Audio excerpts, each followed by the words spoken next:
Hello guys, కొత్త రకం scam start చేసినట్టున్నారు. ఏంటంటే మేము ఎయిర్టెల్ ఆఫీస్ నుంచి కాల్ చేస్తున్నాం అని చెప్పేసి నాకు ఈరోజు ఒక కాల్ వచ్చిందనమాట.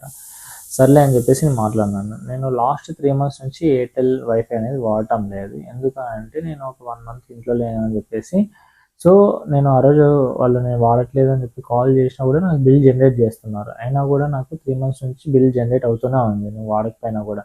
ఏంట్రా అంటే పోస్ట్ పెయిడ్ అంట. ఓకే అని చెప్పి లైట్ తీసుకున్నాను. నేను దాన్ని వాడలేదు, పక్కన పెట్టేసాను. ఈరోజు వాళ్ళు కాల్ చేసి, సరే ఇలా మీరు యాక్టివేట్ చేసుకోండి, సో 830 రూపీస్ మేము ఆఫర్ కింద ఇస్తున్నాము, ఈ ఆఫర్ మీరు యూటిలైజ్ చేసుకోండి అని చెప్పేసి అన్నారనమాట. సరే ఏంటి ఆఫర్ అంటే, మీరు ఇప్పుడు 830 రూపీస్ కట్టినారంటే మొత్తం అంతా మేము క్యాన్సిల్ చేసేస్తాము, మీరు నార్మల్గా 1 month నుంచి నెక్స్ట్ మంత్ నుంచి మీకు ఎంత జనరేట్ అవుతుందో అంత మీరు కట్టుకుంటూ వస్తే సరిపోతుంది అన్నారు. సరే అని చెప్పేసి నేను అప్పటికి అడిగినా అనమాట, వాళ్ళకి చాలా క్వశ్చన్స్ చేశాను. ఇలా మీ ఎయిర్టెల్ ఆఫీస్కి వెళ్తే అసలు పాసిబిలిటీ కాదని చెప్పారు, మీరైతే ఇప్పుడు ఇలా అంటున్నారని చెప్పేసి నాకు ఈ డౌట్ వచ్చి అడిగాను అనమాట. సో ఎయిర్టెల్ ఆఫీస్లో ఏమన్నారంటే, మీకు ఇప్పుడు జనరేట్ అవుతూనే ఉంటుంది బిల్లు, ఇంకా మీరు దాన్ని వాడకండి, అసలు అదంతకంతకే బ్లాక్ అయిపోతుంది, మీరు ఒకవేళ యాక్టివేట్ చేసుకోవాలంటే మొత్తం అమౌంట్ కట్టి యాక్టివేట్ చేసుకోవాలని చెప్పారు. సరే అని చెప్పేసి నేను అంత అమౌంట్ ఊరిని ఎందుకు కడతానని చెప్పేసి నేను లైట్ తీసేసుకున్నాను అనమాట. ఇప్పుడేమో వెళ్ళి 830 రూపీస్ కడితే మీకు యాక్టివేట్ చేస్తామంటున్నారు. సరే నాకు డౌట్ వచ్చేసింది ఇంకా అని చెప్పేసి నాకు తెలిసిన ఫ్రెండ్కి ఎయిర్టెల్ ఆఫీస్లో నేను కాల్ చేసి అడిగాను అనమాట. సో ఇలా అంటున్నారు, ఏంటి ప్రాసెస్ అది అని అడిగితే అతను కూడా ఏమన్నాడంటే, ఒకసారి వాళ్ళు ఏం చెప్తారు ఏనండి అని చెప్పేసి ఎయిర్టెల్ ఆఫీస్ నుంచి కాల్ చేస్తారన్నారు. కాల్ చేస్తే మీరు ఒకవేళ యాప్ ద్వారా మీరు పేమెంట్ చేస్తే ఓకే, లేదు అంటే అది ఫ్రాడే అని చెప్పేసి అన్నారు.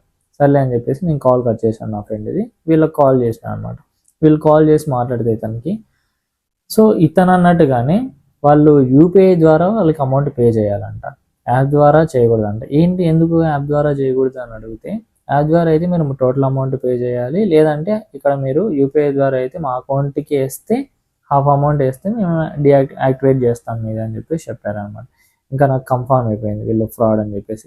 ఎవరైనా కూడా ఎయిర్టెల్ ఆఫీస్ కానీ జియో ఆఫీస్ కానీ ఎవరి నుంచి కాల్ వచ్చినా కూడా మీరు త్రూ యాప్ ద్వారా మనం పేమెంట్ చేయాలి, కానీ ఇట్లా యూపీఐ ద్వారా చేస్తే వాడు ఎవరికి చేస్తున్నాం ఎందుకు చేస్తున్నాం అనేది కూడా మనకు తెలియకుండా అయిపోతుంది. అండ్ ఇంకోటి ఏంటంటే వాళ్ళు ప్రాసెస్ డీటెయిల్గా చెప్తున్నారు. ఇట్లా ఫోన్పేలోకి వెళ్ళండి, ఫోన్పేలోకి వెళ్ళిన తర్వాత సెల్ఫ్ అకౌంట్లోకి వెళ్ళండి, ఇలా అకౌంట్ మేము చెప్తాము అని చెప్పి చెప్తున్నారు. సో నాకు ఇవన్నీ నమ్మలేక నేను కాల్ కట్ చేశాను అనమాట. ఇంకా వాళ్ళు కంటిన్యూ కాల్ చేస్తున్నా కూడా నేను కాల్ చేయలేదు, లిఫ్ట్ చేయలేదు అనమాట, కట్ చేశాను అనమాట. సో ఇలాగా చాలా మందికి నేను కాల్లో మాట్లాడుతుంటే అటుపక్క వాళ్ళు కూడా వాళ్ళకి వేరే వాళ్ళకి కాల్ చేసి మాట్లాడుతున్నారు, సేమ్ ప్రాసెస్ చెప్తున్నారు. ఇట్లా ఫోన్పే ఓపెన్ చేయండి, ఫోన్పే ఓపెన్ చేసిన తర్వాత ఇలా అమౌంట్ ఏంటి యూపీఐ ద్వారా అని చెప్పి చెప్తున్నారు అనమాట. సో ఈ ఈ స్కామ్ అనేది చాలా మందికి వచ్చిండొచ్చు, నాకు తెలిసి కాల్స్ వచ్చిండొచ్చు. ఇకపైన నుంచి అయినా కూడా జాగ్రత్తగా ఉండండి, నమ్మద్దండి అసలు.